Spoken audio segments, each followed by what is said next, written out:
Halo, aku Rohimatus Soleha dengan Nik Mahir 098 akan menjelaskan terkait usaha tani tembakau di Kabupaten Situbondo, terutama Kecamatan Besuki.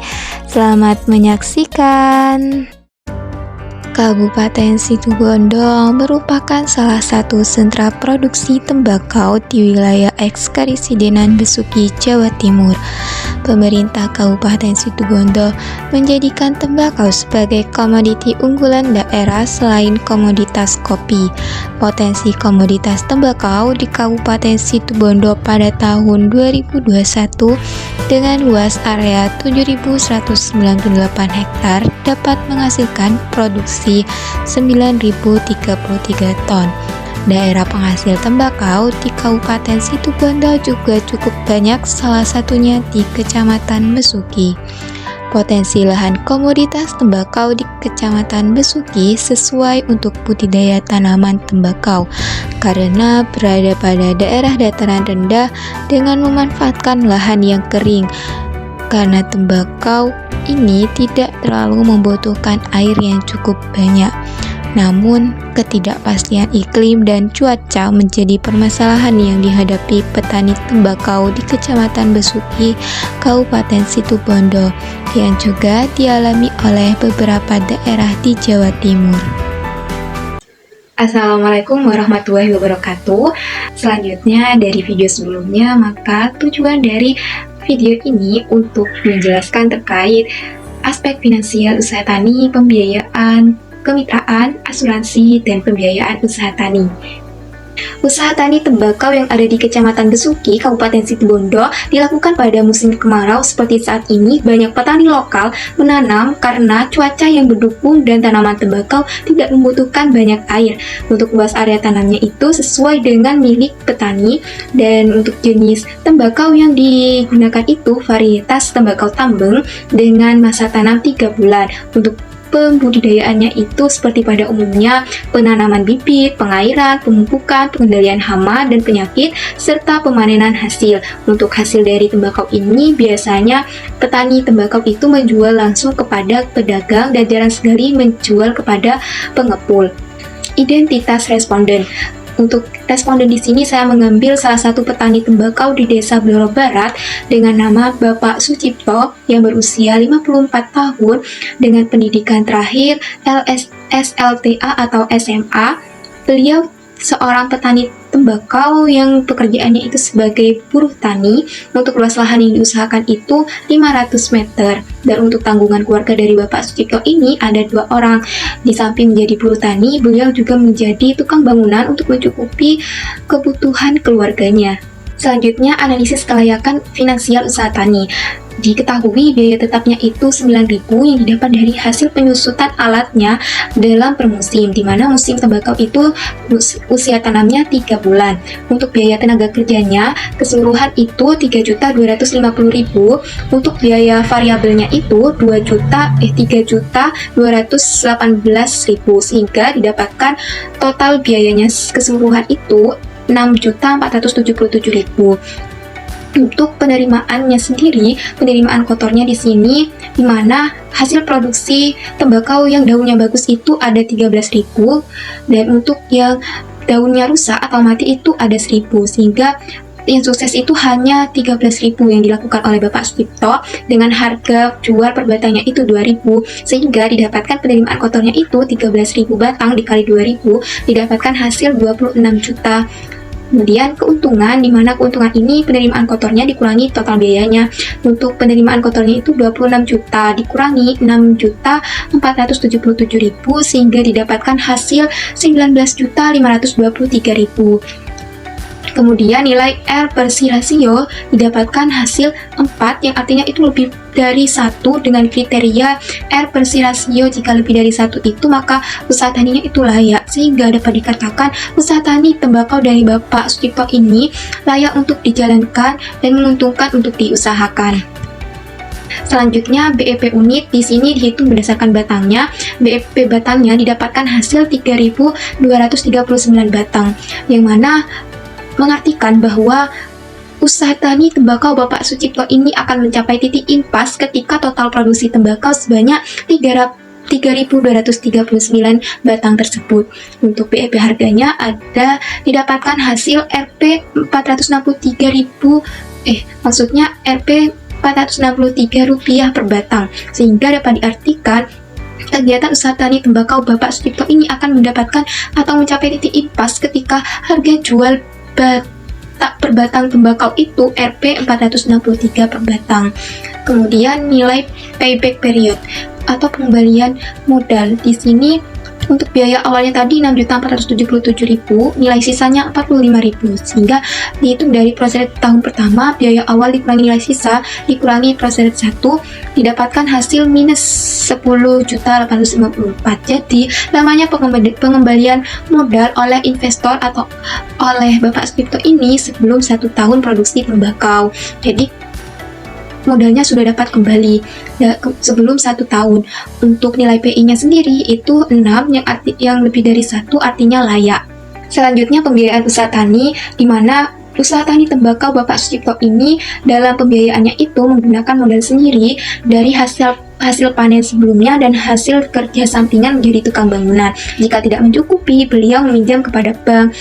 Untuk kendala dalam pembiayaan sendiri, yang pertama itu kendala pada pupuk yang sulit dan mahal, di mana ketika pupuknya mahal itu Bapak Sucipto itu akan mengeluarkan biaya produksi yang banyak.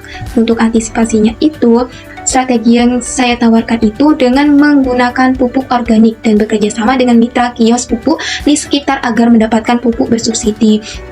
Juga berdasarkan Kementerian Pertanian ini juga menawarkan strategi untuk mengembangkan pupuk organik dan juga mengembangkan pupuk berbahan baku setempat.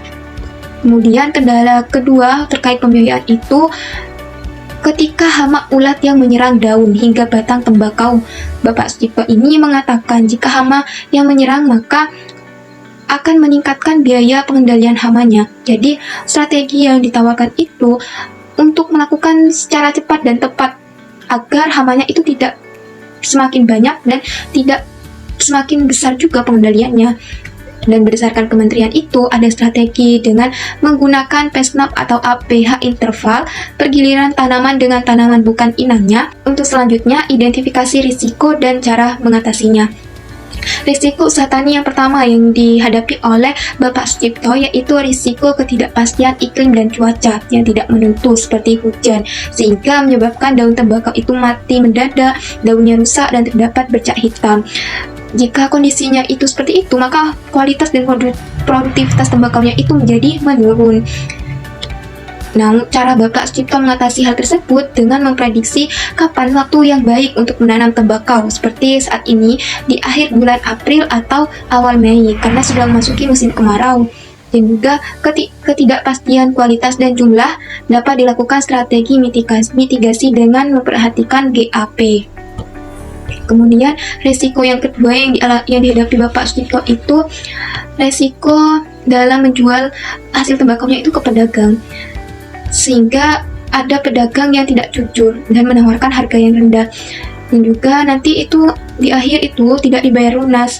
Hingga cara Bapak Sucipto mengatasi hal tersebut dengan selalu bernegosiasi dan berkomunikasi dengan pedagang agar sama-sama mendapatkan keuntungan. Untuk risiko yang ketiga yang dialami Bapak Sucipto atau ini itu resiko harga jual, di mana resiko harga jual atau harga tinggi rendahnya harganya itu ditentukan oleh kualitas daunnya.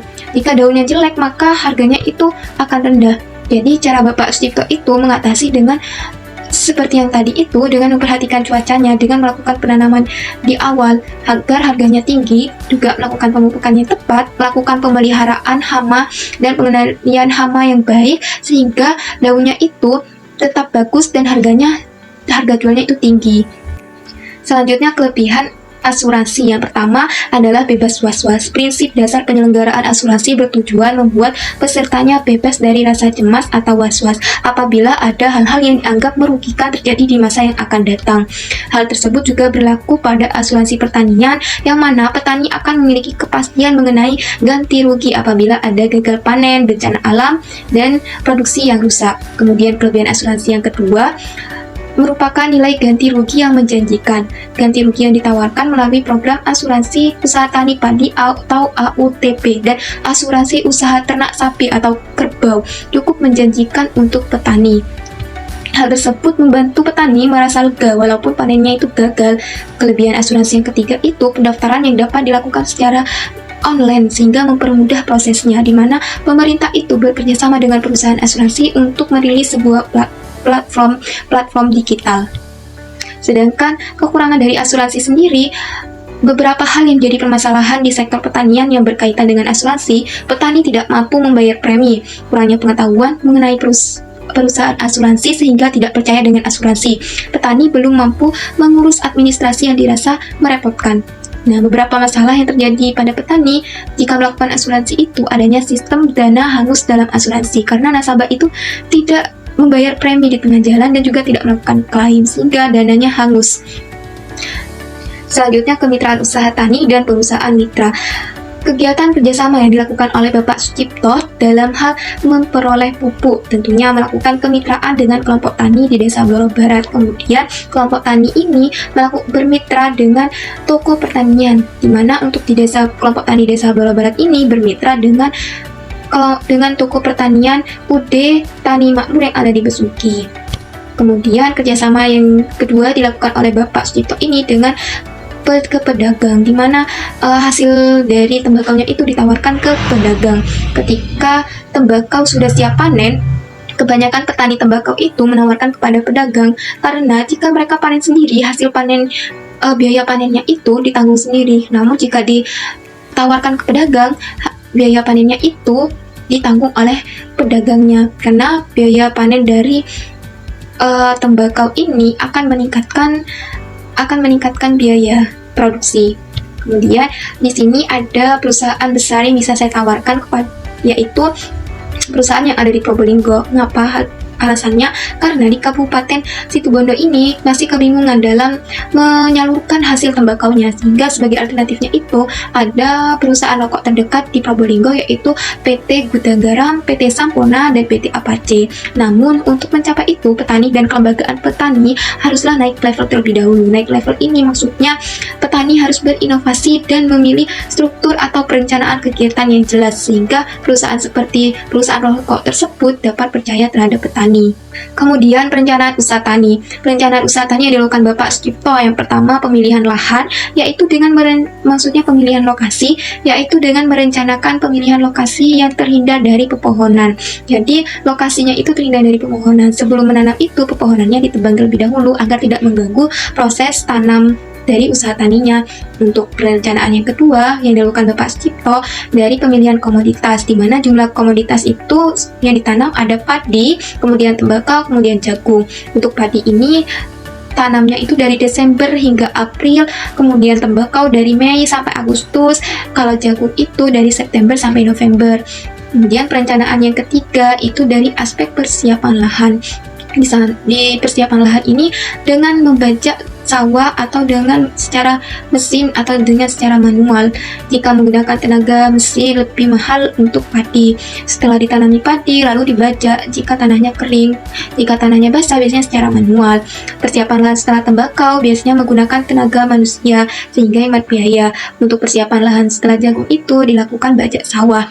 Kemudian perencanaan yang keempat itu dari aspek input. Untuk komoditas padi itu jenis 64, pupuknya pupuk urea dan poska, insektisidanya Lanete, Druspen, dan Deres. Kemudian untuk komoditas tembakau varietasnya tembakau tambeng, pupuknya pupuk urea, insektisidanya Lanete, Druspen. Komoditas jagung jenis BC 18 dengan pupuk P27, pupuk P21. Untuk insektisidanya sama Lanete, Druspen, dan Deres. Kemudian perencanaan yang terakhir dari aspek panen dan cara penjualan hasil, yaitu diolah dan dikonsumsi sendiri untuk padi dan juga ada yang dijual ke pedagang. Jadi kebanyakan hasil panen dan penjualannya atau pemasaran itu langsung ke pedagang karena kalau diolah sendiri atau dipanen sendiri itu biayanya akan membesar. beberapa rekomendasi yang dapat diberikan kepada Bapak Sucipto dan petani lainnya, yaitu dengan bekerja sama dengan pihak pertanian untuk dalam hal permodalan. Selain itu, dapat melakukan kerjasama dengan pengepul dan perusahaan besar dalam hal pemasaran hasil tembakau. Hal itu dilakukan agar terhindar dari pedagang yang menawar dengan harga rendah. Penyuluhan pertanian juga bisa memberikan edukasi terkait asuransi untuk mendukung pertanian lebih maju. Mungkin cukup sekian presentasi dari saya, kurang lebihnya mohon maaf. Wassalamualaikum warahmatullahi wabarakatuh.